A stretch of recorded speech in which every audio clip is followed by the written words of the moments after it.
Thank you so much, Marshall, and hello, everyone. Today's June 18th, 2025. This is the Wednesday CalPADS Q&A, and my name is Matt Clark. I'm a data governance administrator at CAES supporting CalPADS, and I'll be hosting the Q&A today. Driving documentation for us is Alex Thandy. I'd also like to note that CAES has a limited staff on the Q&A today, as Angela, Gary, and Paul are out this afternoon. In terms of announcements, I do have quite a few for you all today. I've got 7 announcements in total here. So the first will be the CalPADS reporting calendar. So the end of year submissions are open, and snapshots, reports, and certification errors are viewable for all LEAs in all 4 end of year submissions. We are currently in the data population step of our CalPADS milestones, and the error-free by date is July 11th for the end of year submissions this year. So LEAs should ensure that they've submitted complete data to CalPADS and have cleared all fatal errors by that July 11th milestone. Second announcement here, the CalPADS service desk will be closed tomorrow. That's Thursday, June 19th, in observance of the Juneteenth holiday. The CalPADS system will be available. However, the service desk will not be available for support. Normal service desk operations will resume on Friday, June 20th. Third announcement here, the CalPADS service desk satisfaction survey was distributed to LEAs on June 12th. We ask that you please submit your responses to this survey. Both CSIS and the CDE use the results of the biannual service desk satisfaction survey in order to update and improve our services, following the principles of continuous improvement there. So please do fill out that survey for us. It will help us to improve our services for you. Fourth announcement here, Flash 305 was released on June 11th with guidance on new requirements for the 25-26 academic year. Flash 305 contains detailed guidance for attendance recovery and ELP reporting in CalPADS, including information on the new LEAP file and a scenario table for attendance recovery reporting. Flash 305 is intentionally lengthy at just over 12 pages to ensure that it includes robust guidance on these programs. And we are going to be working through a series of flashes for the remainder of the announcements here. The next flash is flash number 306, which was also released on June 11th, with end of year submission reminders for the 24-25 academic year. Flash 306 includes guidance around timelines, the recommended order of certification, guidance for school-wide program reporting in CARS, and guidance regarding secondary direct certification matching. Flash 307 was released Friday, the 13th of June, but I hope that date didn't make it too spooky for you all. Flash 307 contains updated guidance on the supplemental Sunbucks collection, or SSBC, in the Education Data Collection System, or EDCS. LEAs are encouraged to follow the guidance in Flash number 307, as well as in revised Flash 297, to meet verification requirements and ensure timely benefit issuance for Sunbucks. And that does bring me to my final announcement here with revised Flash 297, which was released on June 12th. The revised Flash 297 supersedes the previously published 297, which released on March 24th. And the revised Flash 297 contains guidance on Sunbucks eligibility, the UBA and NSLP applications, as well as UBA verification requirements, the alternative income form, continued guidance on the SSBC in EDCS, some guidance on the relationship between CalPADS and EDCS, suggested practices, and a summary of key tasks. This is another lengthy flash, clocking in at about 15 pages, but it is an update to the former Flash 297, and it is important to get robust guidance out to LEAs for the Sunbucks program. That was it for my announcements. Sean, Dominic, CDE folks, any announcements? Nothing from me. Right. Thank you, Dominic. Sorry, Matt. I'll go on this end too. All right. Thank you, Sean. Okay, let's go ahead and jump into the questions here. So I have a Q1 from Rigoberto at 302. Hello, team. Hi, Rigoberto. Can we get clarification from the May regional regarding submitting TBD dates on the CELA file? We understand that we can't use future dates to submit the TBD, but will the 30-day timer trigger based on the SENR first day of school or the current date in the CELA file? I don't understand the question. I don't understand why they're saying they can't use a future date for a TBD for summer. Right. I think the GER 5 for the CELA file is a current date. July 1. But they have to do like a current date. If they do like, I don't know, September 1st, it would trigger an error. But Can't submit it to July 1. right, but starting July 1, if you were to submit a CELA record with the status of September, I think that's what Rigoberto's saying is they have to use a TBD date of today. So I think the question is if they were to use, let's say, July 1st for their TBD, then is the 30-day going to count as of July 1st, or is it going to count as of the student's enrollment? And that's go ahead. I'm sorry, Alex. no, I was going to say the 30-day starts as of the start date for the enrollment, right? That's correct. And that is I thought we reviewed this last week and the week before because it's in a flash. Oh, you're right. Let's see. It's in an older flash, and we brought up the information for it that states that basically. What were you saying is correct, Alex. And thank you for helping to clarify for me. I appreciate it. All right. Thank you, Alex and Sean, and thank you, Rigoberto, for the question there.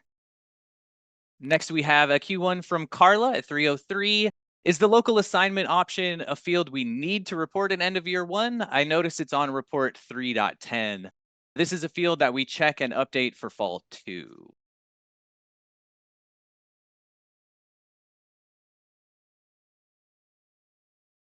Alex has pulled up the CFS to locate the local assignment option field.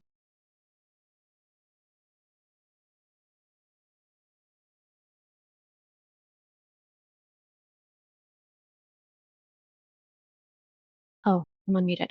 It doesn't say that it's only needed for fall 2, but, and Sean, correct me if I'm wrong, the local assignment option is used for monitoring the CALSAS.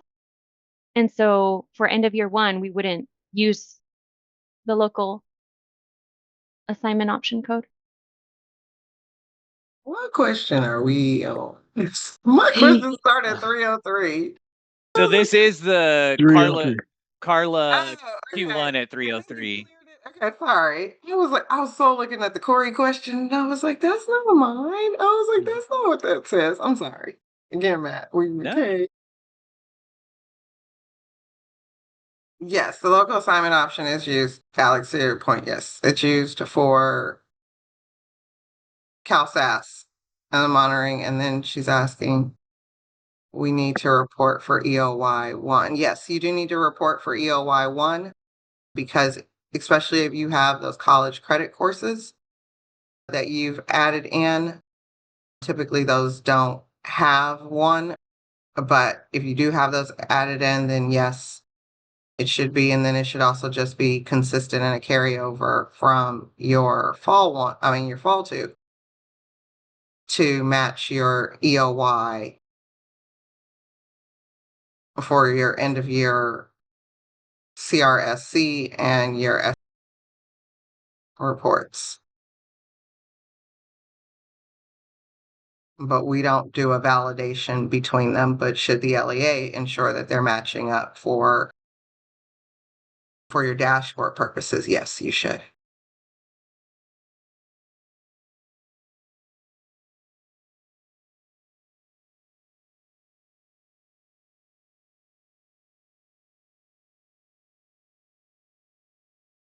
That's all I got for that question. Can everybody hear me? Yeah, I can hear you. Oh, okay. Can you hear me? Okay. No, Did I we think lose Matt Matt? fell off. Yeah, that's why I was like, wait, why aren't we moving on? And then I was like, wait, I don't see him anymore though either. See, I told you guys. Oh man. Okay, I told y'all. This is just that. we'll just keep going. I mean, we have the questions here. So, all right, let's see. I'm going to try to drive and read at the same time. Corey, Q1, we are reviewing report 121 for one of our districts. The report mapping states that certified census day total primary enrollments are a count of certified fall 1 primary enrollments on census day from report 1.1. However, when reviewing 1.1, the number of enrollments does not match the certified census day enrollments. What would cause these counts to be different? Go for it. Okay. I'll get to the mapping guide. Okay. So 1.1 and 1.21, those, if I recall correctly, yes, those are LCFF and unduplicated. And so those reports should not match. They stopped matching, was it 22, 23? It's on one of them. If it's not on that one, then it's on the other one, Alex. It's on report 1.1 when you pull up the data Yeah. for it. Okay.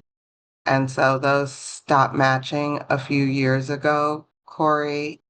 And again, it has to do with the TK and I think age 5 or something like that, but that will eventually go away because next year everyone can be for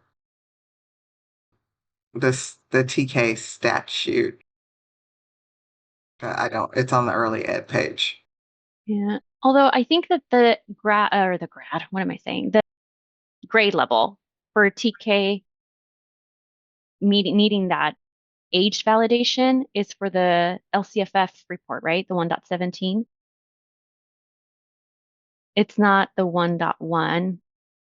That was the one. No, I know it's 1.1. It's if it may not be 1.1121, then it may be 1.17.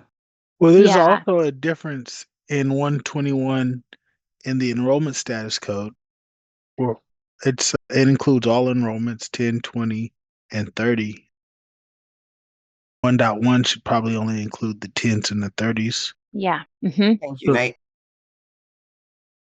And so thank you, Nate. That adds another reason why they wouldn't match up then, Corey, because the reporting requirements or filters for it are different and what it's actually calculating.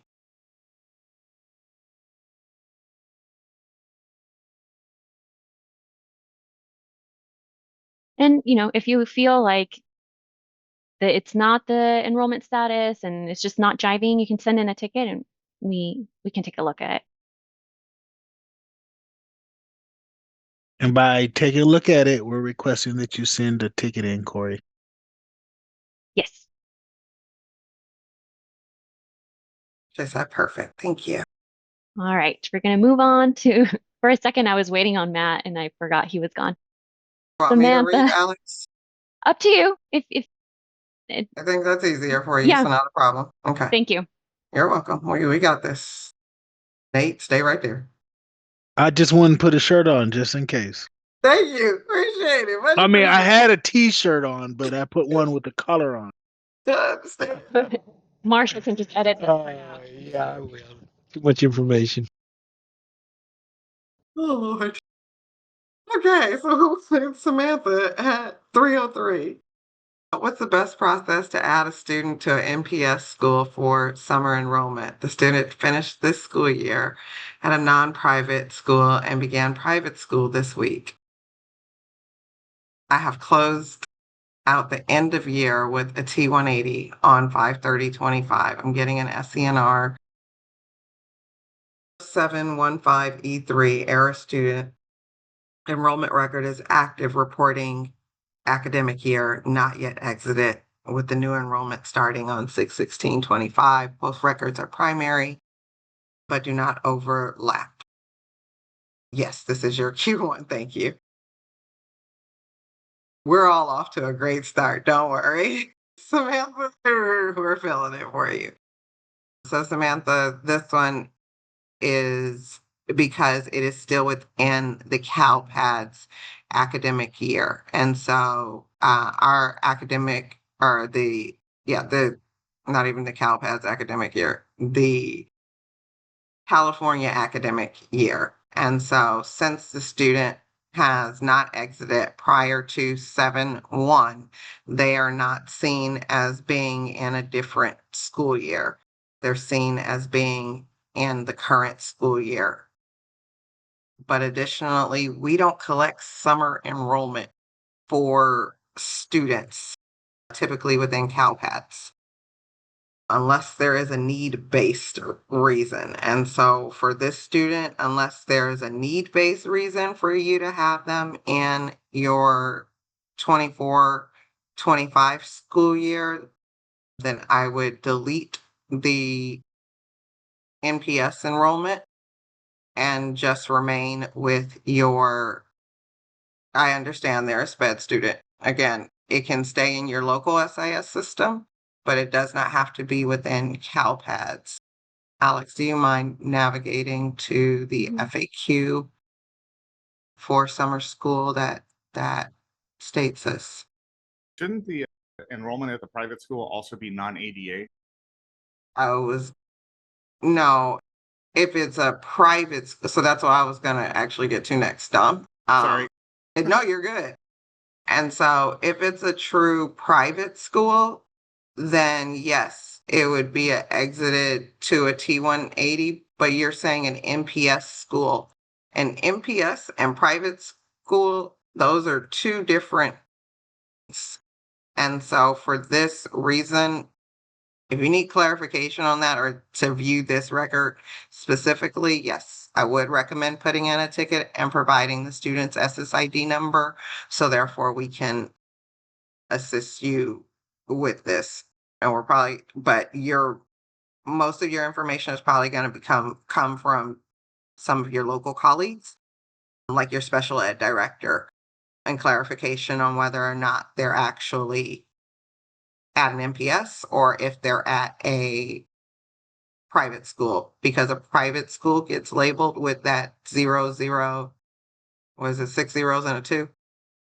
And then an MPS, though, does not. It gets labeled with a specific MPS code, CDS code. So that for those reasons, as I'm saying, it would probably be best to consult with your local counterparts to get clearer information, because from what you stated, there's a few discrepancies there. I agree with Sean. I'd like to see a ticket on this one because from her description, there were several questionable decisions made.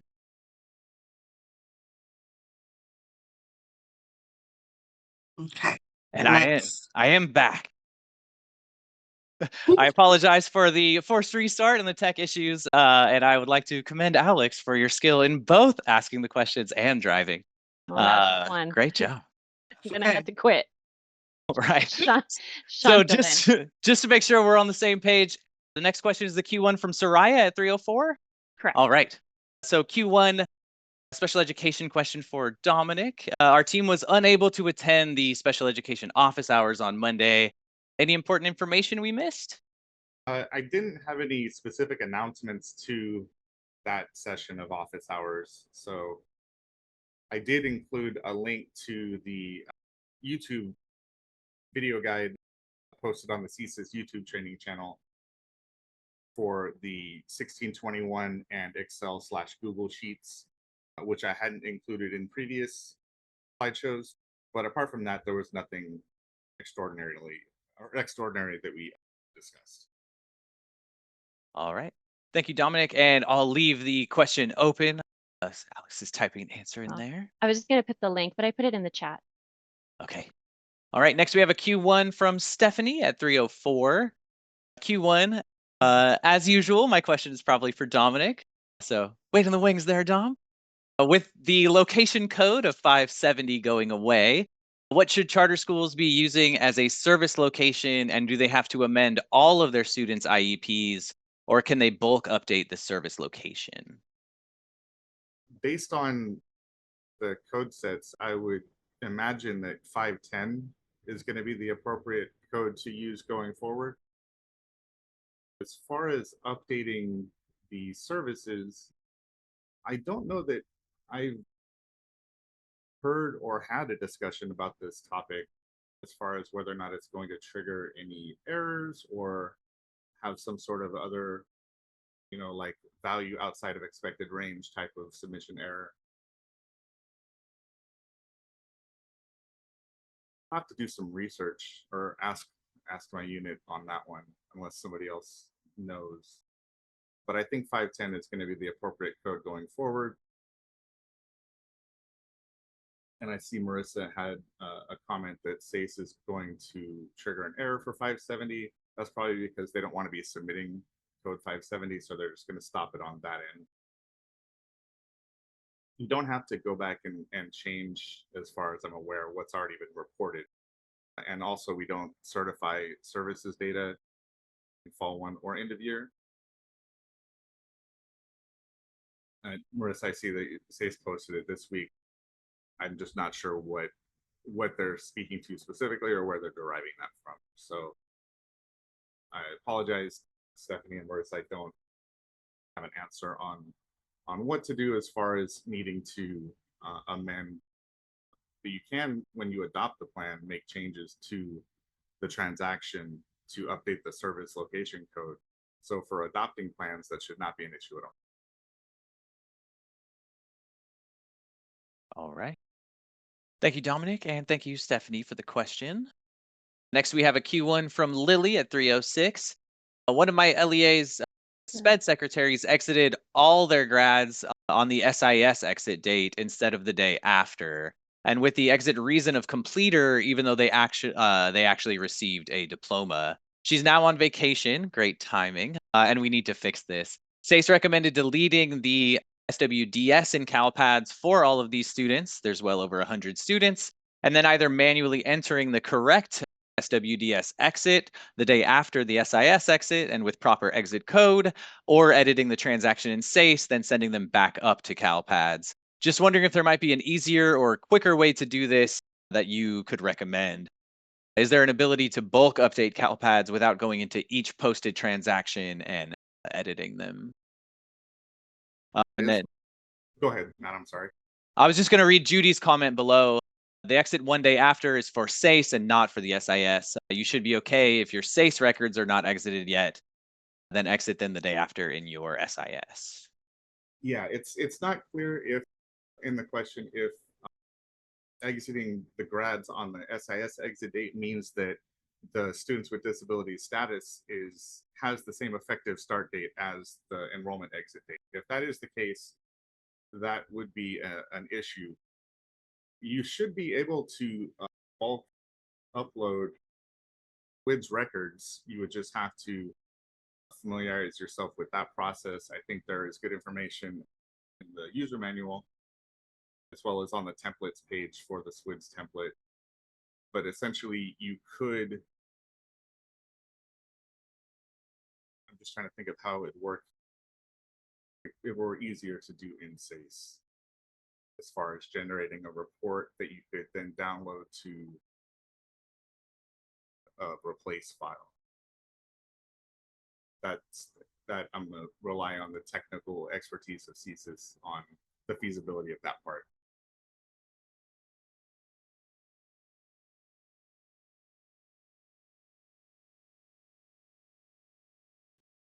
Any CSIS folks have anything to add? I think it was a pretty comprehensive answer. And Lily, if you want to send an email to SPED data support, I can work with you on figuring out the best approach as well. All right. Thank you, Dominic, and thank you, Lily and Judy, for the question and discussion there. Lily, I will get to your Q1 or your Q2 once we get through all the Q1s here. The next Q1 is from Patty at 307. Will the ACES and ELOP changes include the 2025 summer school sessions, or is it next summer? What flash was that again? Oh, here it is.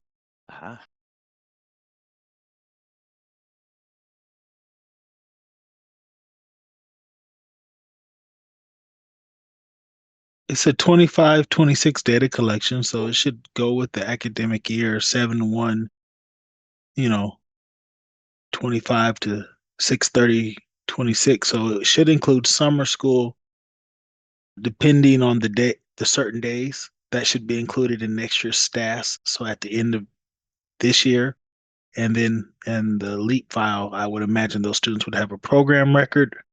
But again, that would be submitted at end of year, almost a year from now. All right. Thank you, Nate. And that was Flash 305. Patty, if you'd like to go do some research into that flash there. Next, we have a Q1 from Jamie at 307. I know the TK cutoff is 4 years old by September 1st of 2025. One of our elementary schools wants to enroll a student who turns 4 by September 2nd, a day after the cutoff. The principal and the parents feel the child is ready. Is this even possible? Just want to make sure. Thank you. I believe our validation would prevent it because they are not, yes, it would. Our validation would prevent it, Jaime, because they are not 4 by the cutoff date, and that's in the regional presentation, because I think I had that same question when I was doing the slide. And so I made sure it stated by. And I kept saying by. And Jaime says I did receive an SENR 622 error. So Yeah. thank you.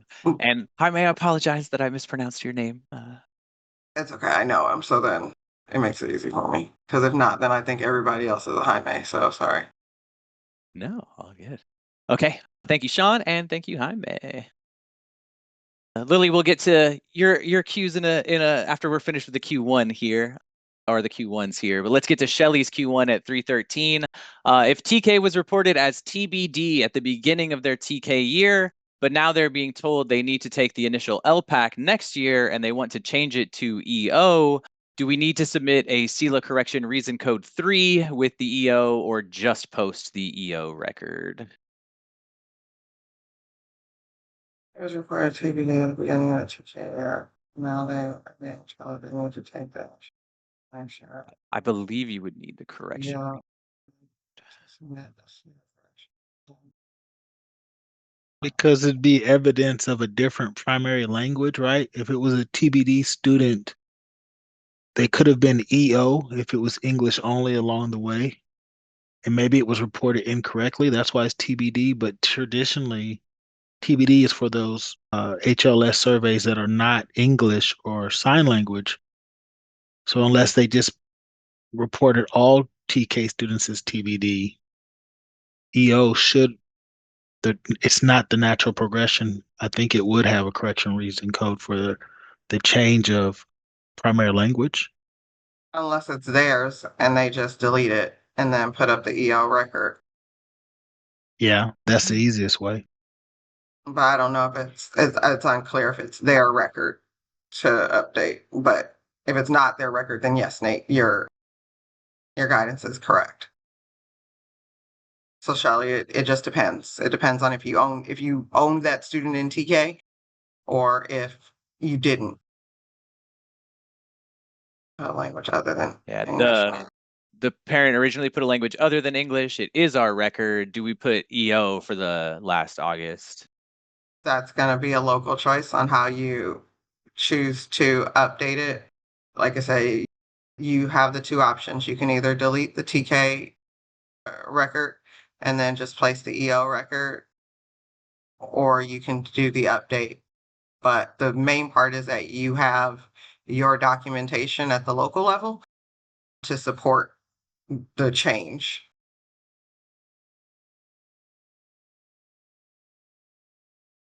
All right. And Shelly says thank you.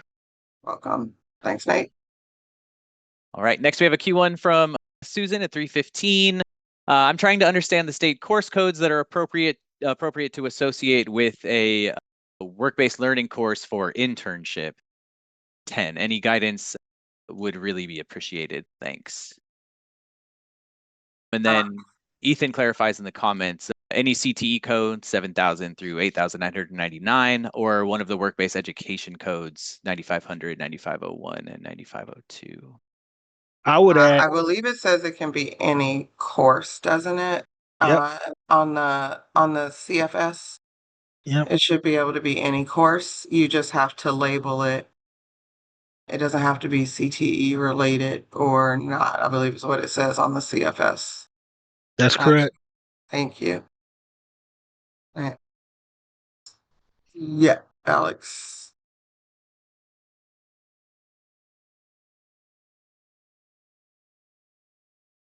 Yes, right there. Field 2112. It can be any state course code, but if it does fall within it, the validations are basically that next box over. You need to make sure that it's like delineated with the proper code there. All right. Thank you to the tag team of Nate and Sean once again. We're trying to work this out. And thank you, Susan, for the question there. Patty, we'll get to your Q2 when we circle back up. We have a Q1 from Michelle at 325. We have a teacher that's starting with us next school year that won't be present for the first 20 days of school. They would still be reported as a teacher of record, correct? If that is, yes, if that's the teacher of record on census day, and that goes back to that flash and the template, the chart that's on there. Oh, thank you, Kyron, for putting this in there. Thank you. So I can't calculate when I don't know when your school starts, Michelle, to know if 20 days out is gonna fall over census day or not over census day. But basically, in short summary, yes, the teacher of record, if that is truly the teacher of record, that is who should be reported. However, if the class is vacant, then you would follow one of the other scenarios based upon, again, when your school begins and when census day is.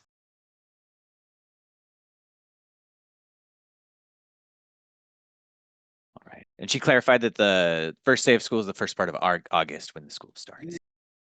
It's likely that they will be in place on census day, so it'll be a relatively simple reporting scenario in that case. Yeah, because you got all of August and September.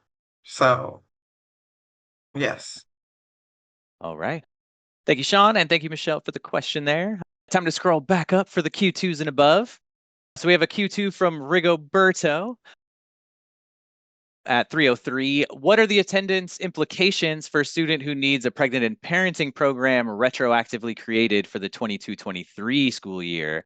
Are they omitted, or do they require absences be marked as excused absences? And so I am going to put the statute in there for you, Rigoberto. And also that we can't answer questions for your ADA attendance collection. Those are two separate entities. And so this question for CALPADS reasonings, yes, the student should be identified as pregnant and parenting, whether it is the mother or the father per the statute. And so I didn't want your question to go away. Also, my answer is quite lengthy. So I am I've broken it up and I'm putting two responses in there. Ultimately, what you are looking at for the statute that states it's Education Code Section 221.5.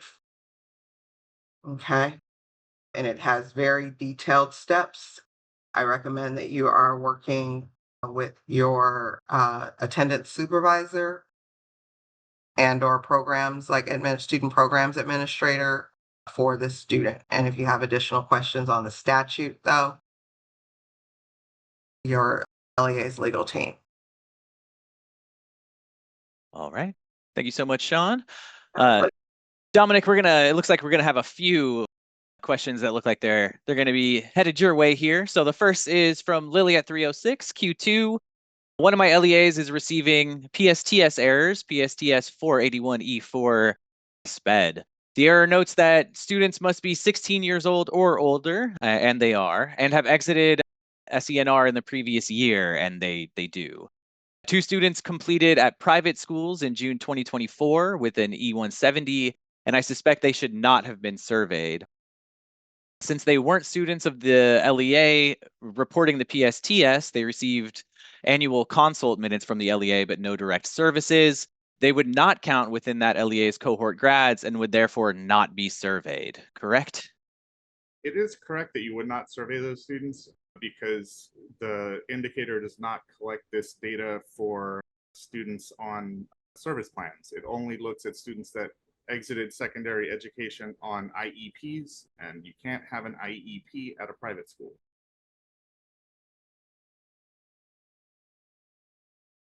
All right. Thank you, Dominic. And thank you, Lily, for the question. Next, we have a Q3 from Lily. Again, the PSTS for 481E4 SPED. Student was at public school and completed grade 12 without completing the grad requirements in January of 2024. They were in an E23360. The student returned to an adult transition program this spring to finish up requirements and then apparently dropped out of said program. I see an SENR exit of E400 on June 12th of last year and no completion status listed. Should this student be surveyed for PSTS? I believe so, because if they were a student on an IEP and they exited secondary education last academic year, they likely would. I'm looking at the trigger logic for that particular error, and it talks about the subsequent SENR after the SENR with a completer status 360. The trigger logic says if the completion status is, and lists some numbers, 360 is there, then the student must not have a subsequent center record greater than the graduate through date. So I believe that subsequent center is what is triggering this. But based on if they were a student on an IEP and they left secondary education last year, they should be surveyed. So this one sounds a little bit complicated. If you wouldn't mind submitting a ticket with an SSID and the error code, we can take a deeper look into that. Right. Thank you, Dominic. And we have one more on the PSTS 481E4 for SPED. A student dropped out of 12th grade using a T160 and no completion status in June of last year. The student was surveyed, but I suspect he shouldn't have been as he did not actually complete high school. Yeah, you would still survey that student. You don't have to have completed any particular achievements in secondary education to be surveyed. The only requirements are that enrollment in the previous year and on an IE. All right. Thanks again, Dominic, there. And thank you, Lily, for the question. And sorry to jump in. Sorry. Lily, you had commented that you would email me. Please send a ticket through the service desk. That's the preferred way to handle CalPADS questions. Thank you. Right. Appreciate that clarification. And next we have a Q2 from Patty at 316. Can you clarify the no-show exit date for SPED students with an enrollment date and the exit date being the first day of the 25-26 school year is just for SPED students who were not enrolled in the previous school year? If they were enrolled in 24-25 and did not return, do we use the last day of school in the 24-25 school year for a summer exit with SPED students? So Dom, this is gonna go to earlier, so I'll take the first part, you take the second part. All right. Yeah, as far as I'm aware, N470 is typically only used for students that are being assessed in preschool or private school. I don't have I've never encountered this scenario where you're exiting based on this scenario that you're describing. Apologize, I don't have an answer. So Sean, you may be taking more than half. Okay, no problem. So Patty, it's gonna depend on exit no show date with an enrollment date, exit payment first day. So the exit date is gonna be up to your LEA of when they determined when that student was exited. for school. So that's going to be a local process that you're going to make sure you want to clear with your attendance supervisor. You should have codified procedures at your LEA to be able to follow suit, but then also too, are they just truly a no-show, regardless of what the student's program type is? And so for that, you would just follow the regular guidance of exiting out that student and with the appropriate then code, whether they were the no-show, whether they transferred to another LEA, and you see in CalPADS that, they got picked up by another LEA, all of those scenarios. So I'm going to drop a link into your ticket that has the CalPADS FAQ for this. If your student is actually a true no-show though, and they were like attending your LEA previously, and they have an active SPED record. So yes, there's three ands there. I know it's a lot. Then you would want to ensure that your process then also loops in your special education director for what's called child finds. And then I'll bounce it over to Dom for additional information for that. Yeah, essentially part of Child Find is ensuring that you have programs in place to identify students with disabilities and that they are receiving the services that they need. So that would be likely part of what Sean is describing. All right. Thank you, Sean and Dominic. Next, we have a Q1 from Kareem at 3:35. Not a question, but kind of.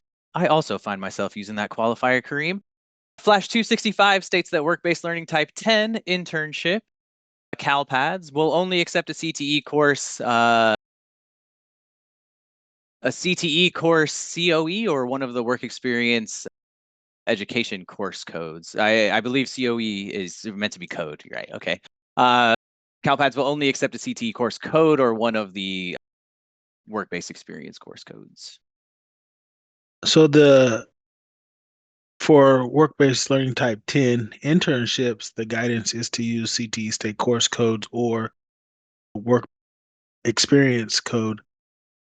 However, in looking at the error list or the CalPADS user manual for the error, it's really unclear if it will actually trigger and I'm not saying go against the guidance, but I'm just reasoning if you haven't seen the error, I don't see the language where it would trigger if a non-CTE state course code is used. Specifically, it says this validation will trigger if the state course code embedded work-based learning is null. It doesn't say if a code outside of the 7,899 range or work experience code, if it will trigger. That's the expectation. And I'm speaking from a place of little confidence because if you look at the updates, it wasn't a fatal error until this December, and now it's being submitted in this cycle. So this is, the first time we're going to be seeing this validation, and its behavior is a little unclear. What's the validation number, Nate? WBLR0649E1. So probably have to go to end of year one. Thank you. Yeah. I should have just put the link in the user manual from the user manual.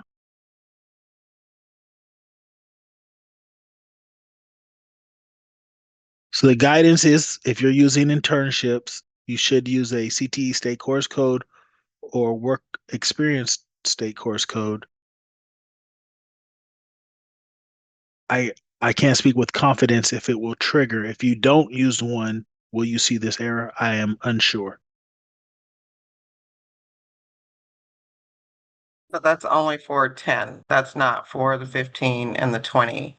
Yep. Everything else. So I just want to be clear because our answer earlier was correct. This is I don't want people conflating the two questions. I'm being confused.